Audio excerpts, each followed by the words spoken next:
మన గోదావరి తీరంలోనే ఒక జమీందారు ఉన్నాడంట. ఆడు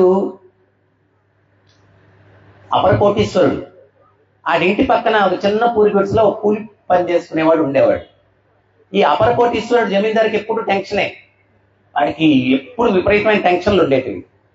ఈ కూలీ నాలి చేసుకొని జీవితం గడిపేవాడు రోజు రోజు కూలీ చేసుకునేవాడు, కడుపు నింపుకునేవాడు. మిగిలిన సమయం వాడొక్క నిమిషం వాడి కాలు భూమి మీద నిలబడేది కాదంట. గోవింద బోలో గోపాలు బోలో, గోవింద బోలో గోపాలు బోలో అంటూ చిందులేస్తూ కనిపించేవాడంట. ఈ జమీందారు అరే అరే నాకు ఇన్ని కోట్లు ఉన్నాయి, నేను ఎప్పుడు టెన్షన్ తో ఉంటాను, వీడు ఆఫ్టర్ ఆల్ కూలి పని చేసి బతుకుతాడు, వీడెప్పుడు గోవిందా గోపాల్ అంటూ చిందులేస్తూ ఉంటాడు అని చెప్పి. ఈ రోజుల్లో మనుషులు ఏంటి అంటే వాడు ఆనందంగా ఉంటే ఇతరులని ఆనందంగా జీవింపజేస్తాడు. వీడికి దుఃఖంగా ఉంటుంది కాబట్టి ఇంకొన్ని ఎత్తున కూడా దుఃఖం వేసేస్తాడు అనమాట. సో వీడేం చేశాడు, జమీందారు ఒక 20,000 వరహాల మూట తీసుకెళ్లి ఆ పూరి గుడిసెలో పడేశాడంట. ఆ మూట ఎప్పుడైతే పూరి గుడిసెలో పడిందో ఇంక ఈ కూలీ నాలి చేసుకునే వాడికి కూడా టెన్షన్ అయిపోయింది. గుడి చుట్టూ ప్రదక్షిణ చేస్తున్నాడు, లోపలికి వెళ్తున్నాడు, బయటకు వస్తున్నాడు, టెన్షన్ ఉన్నాడు. అప్పుడు జమీందారు అనుకున్నాడు నాకు ఒక తోడు దొరికాడు అనుకున్నాడు. ఈ రోజుల్లో మార్కెటింగ్, అడ్వర్టైజ్మెంట్లు అన్ని కూడా ఏంటి అంటే వాడు టీవీలో ఇచ్చే అడ్వర్టైజ్మెంట్ కన్నా కొన్నోడు ఎక్కువ అడ్వర్టైజ్మెంట్ చేస్తాడు. ఎందుకంటే వాడు ఒక వస్తువు కొనేసి పోగొట్టుకుంటాడు కదా, పక్కన ఎందుకు వదలాలా, వాడికి కూడా అంటగడదాం, ఆడికి కూడా అంటగడదాం అని చెప్పి వీడు ఎక్కువ అడ్వర్టైజ్మెంట్ చేస్తాడు అనమాట. సో వీడు జమీందారు నాకు ఒక తోడు దొరికాడు అనుకున్నాడు. వారం రోజులు టెన్షన్ గా గుడి చుట్టూ తిరుగుతున్నాడు, లోపలికి వెళ్తున్నాడు, బయటకు వస్తున్నాడు. ఉన్నట్టుండి ఒకరోజు చిందులేస్తూ కనిపించాడు. మళ్ళా గోవింద గోపాల అంటే చిందులేస్తూ కనిపించాడు. దొరికినట్టు తోడు దొరికాడు, మళ్ళా తప్పించుకున్నాడు ఏంటో వీడని ఈ జమీందారు తట్టుకోలేక ఆ దగ్గరికి వెళ్ళిపోయి అరే వారం రోజులు టెన్షన్గా ఉన్నావు, మళ్ళా గోవింద గోపాల్ అంటే చిందులేస్తున్నావు ఏంటి అన్నాడు. అప్పుడు వాడేమన్నాడంటే అయ్యా ఈ శరీరాన్ని పోషించుకునేదానికి కూలీ నాలి చేసి మిగిలిన సమయం ఆ భగవత్ చింతనలో ఆనందం గడుపుతున్నాను. ఎవడో పనికిమాలినోడు ఒక 20,000 వరహాలు మూట తెచ్చి నా గుడిసెలో పడేశాడు. అది వచ్చి పడిన దగ్గర నుంచి దీన్ని ఎట్ట కాపాడుకోవాలా, దీన్ని ఎట్ట ఖర్చు పెట్టుకోవాలా విపరీతమైన టెన్షన్ అయిపోయింది. ఈ రోజు ఏకాదశి పర్వదినము, నా టెన్షన్ కారణం ఈ మూటే కదా అని అర్థం చేసుకున్నాను, తీసుకెళ్లి గోదాట్లో పడేసి వచ్చేసాను. సుమా గోదాట్లో ఎందుకు పడేశానంటే ఇంకోటి ఇంట్లో పడేస్తే వాడికి కూడా నాకు వచ్చిన టెన్షన్ వస్తుందని గోదాట్లో పడేశాను అన్నాడు. ఇంకోటి ఇంట్లో పడేస్తే నాకు వచ్చిన టెన్షన్ వాడికి కూడా వస్తుందని చెప్పి తెలివైనడు పాపం, వేరే వాళ్ళకి దుఃఖం ఇవ్వడం ఇష్టం లేదు అని, అందుకని గోదాట్లో పడేసి వచ్చేసాను, మళ్ళా హ్యాపీగా ఉన్నాను. సో ప్రాపంచిక విషయాలు మనిషికి మీరు గమనించండి. స్కూటర్ లేదు అనుకుంటాం, స్కూటర్ కొన్న తర్వాత పెట్రోల్ ఎట్టిపోయాలని టెన్షన్. కారు లేదు అనుకుంటాం, కొన్న తర్వాత పార్కింగ్ లేదని ప్రాబ్లం. సో ఒక్కోటి పెంచుకుంటూ పోతే టెన్షన్లు పెరుగుతూ ఉంటాయి. ఎంత పెరిగితే అంత టెన్షన్ తగ్గేది ఒక ప్రదేశంలోనే. అది ఎక్కడయ్యా అంటే భగవత్ చింతనలో. మీ భగవత్ చింతనలో ఎంత పెరుగుతూ ఉంటే అంత టెన్షన్ తగ్గుతుంది. ప్రాపంచిక విషయాల్లో ఎంత పెరిగితే అంత టెన్షన్ పెరుగుతుంది అనమాట. సో మీకేం కావాలి చెప్పండి, ఏం కావాలి?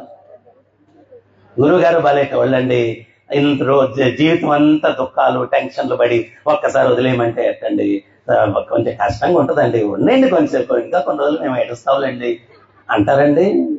వద్దు కదండి, వదిలేద్దామండి. ఇక్కడికి ఇస్కాన్ మందిరం వచ్చింది అంటే ఖచ్చితంగా మీ ముఖాల్లో ఇప్పుడు నవ్వుతూ కనిపిస్తున్నారు కదా, మీ జీవితం అంతా అట్లా మిమ్మల్ని నవ్వుతూ చూడాలన్న సంకల్పమే ఇస్కాన్ మందిరం ఇక్కడ తీసుకురావాలనేది మా సంకల్పం అన్నమాట.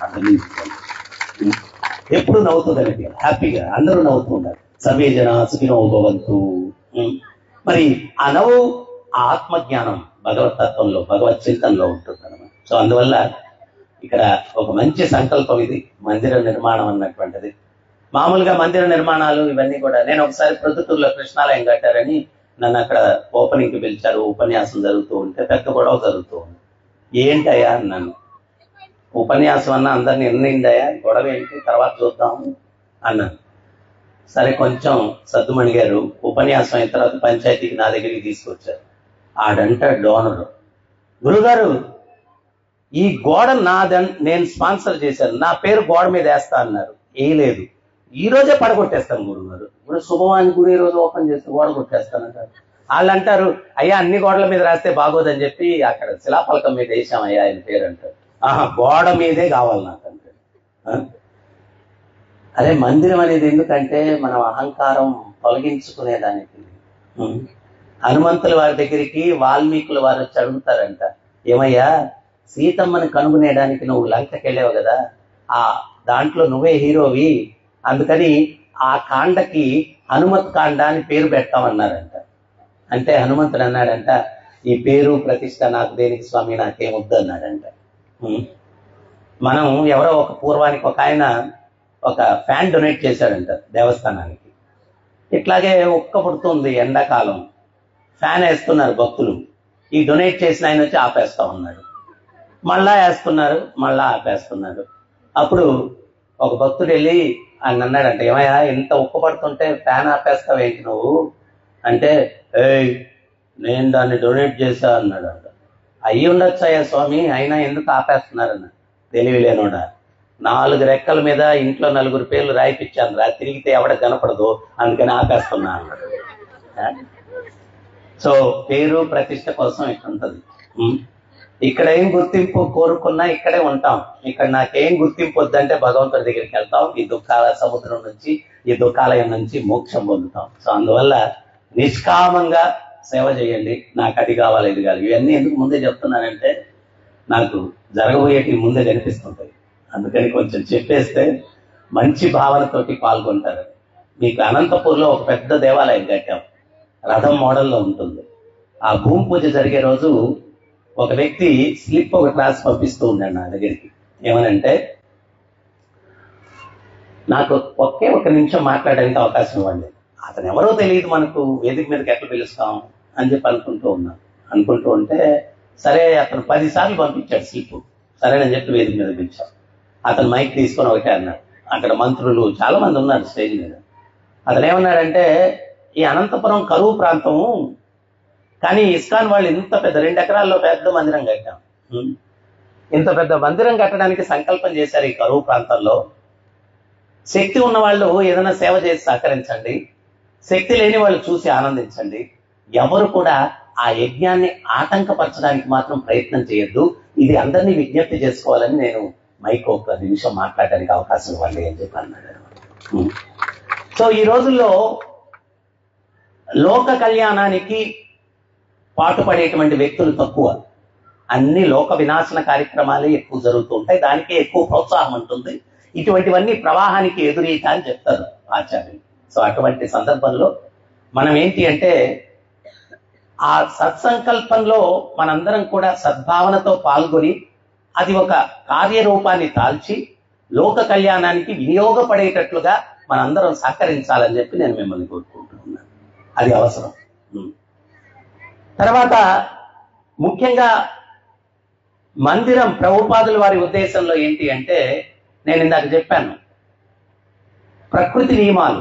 ఆ ప్రకృతి నియమాలను తెలియపరచడానికి ఇది ఒక ఎడ్యుకేషనల్ సెంటర్ అన్నమాట. వచ్చిన వ్యక్తులకి ఈ భగవతత్వాన్ని బోధించి చెడుకు వాళ్ళు దూరంగా ఉండేటట్టుగా చేసి. ఒకప్పుడు అమెరికాలో స్వామి ప్రభుపాదుల వారు వెళ్ళి ఉపన్యాసం ఇస్తే ఒక వ్యక్తి లేచి అడిగాడు, భారతదేశం నుంచి ఎవరైనా సాధువులు వస్తే ఏదో ఒక మ్యాజిక్ చేస్తారు, మీరేం మ్యాజిక్ చేయలేదే అన్నారు. ఆయన అన్నారు, నేను చేసిన మ్యాజిక్ ఇంతవరకు సృష్టిలో ఎవరు చేయలేదన్నారు. మరి మేము చూడలేదే అన్నారు.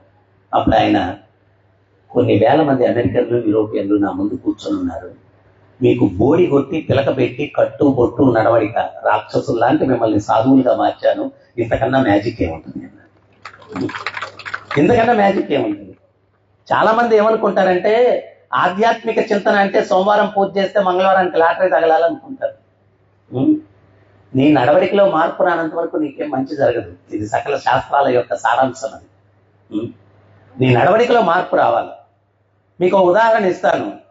పాపం అని దేన్ని అన్నారు? వేరే వ్యక్తికి పెట్టే కష్టాన్ని పాపం అన్నారు. ఇప్పుడు భగవంతుడు వీడు పాపం చేసినా కానీ వాడికి కష్టం ఇవ్వకుండా ఉంటే వేరే వాడికి అన్యాయం చేసినట్టు కాదు.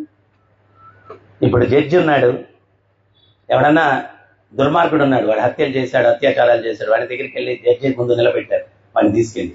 వాడేమో తెలివిగా జై జడ్జి, జై జై జడ్జి అని చెప్పి భజన చేశాడు. జడ్జి గారు నన్ను జై అన్నాడు కాబట్టి వీడి కేసులన్నీ కొట్టేస్తాను అన్నాడు అనుకోండి, అప్పుడు ఏమంటారు మీరు? ఏమంటారు మీరు? జడ్జి మంచోడా? కాదు కదా. మరి కొంతమంది తత్వం చెప్తారు కదా, మా దేవుడి దగ్గరికి వస్తే పాపాలు కడిగేస్తాడని. ఆ జడ్జి ఈ దేవుడు ఒకటే కదా, అవునా కాదా? అది సత్యమా? ఆయన కూడా ఏం చెప్పలేదు, ఇవన్నీ వీళ్ళు చెప్పేసి జనాల్ని మొదలుపెట్టి సంఖ్యాబలాన్ని పెంచుకోవాలా అది. సో ఇవన్నీ సత్యాలు తెలుసుకొని మనం ఆధ్యాత్మిక చింతన ఏంటి అంటే, చరిత్రలో మృగారి అని ఒక వేటగాడు ఉన్నాడు.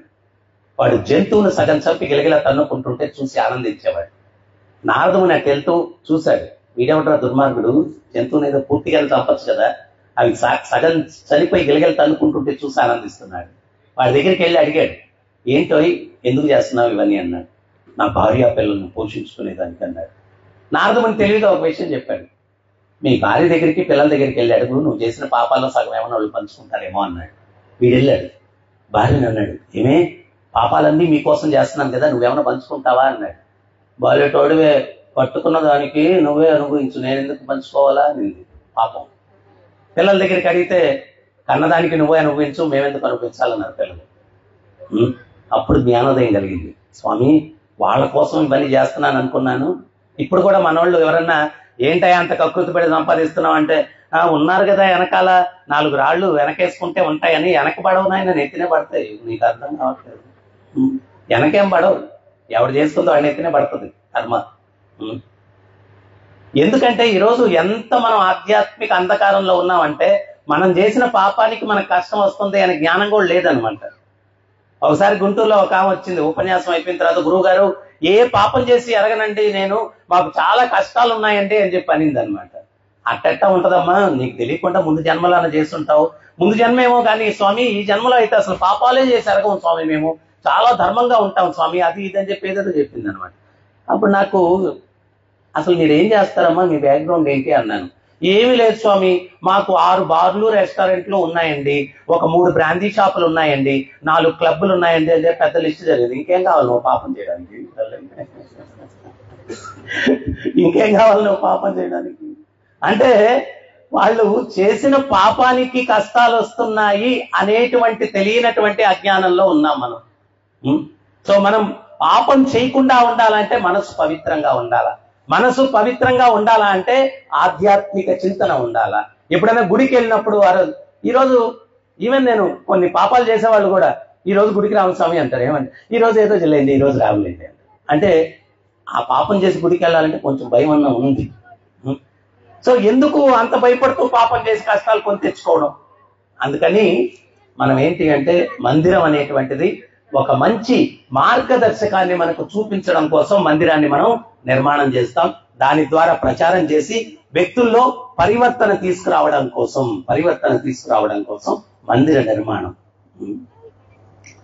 సో ఇంకొకటి, మనసు మనకు పాప అమ్మ లాస్ట్ లో పంచుదాం, ఇచ్చిన తర్వాత పర్లేదు కొంచెం. సో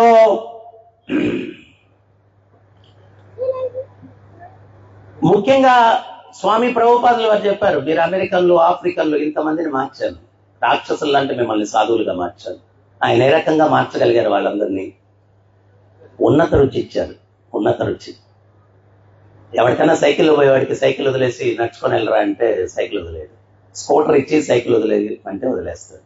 అదే రకంగా ఆధ్యాత్మిక చింతన ఉన్నత రుచి. ఆయన అమెరికాకు వెళ్ళి ఆ ఉన్నత రుచి ఎట్లా ఇచ్చారు అంటే, ఒక్కొక్క యుగానికి ఒక్కొక్క యుగ ధర్మం. కృతేయ ధ్యాయతో విష్ణుం త్రేతాయ జజతో మకై ద్వాపరే పరిచర్యస్య కలవు తరికీర్తన. సత్యయుగంలో తపస్సులు, త్రేతాయుగంలో యజ్ఞ యాగాదులు, ద్వాపర యుగంలో విగ్రహారాధన, కలియుగంలో నామ సంకీర్తన.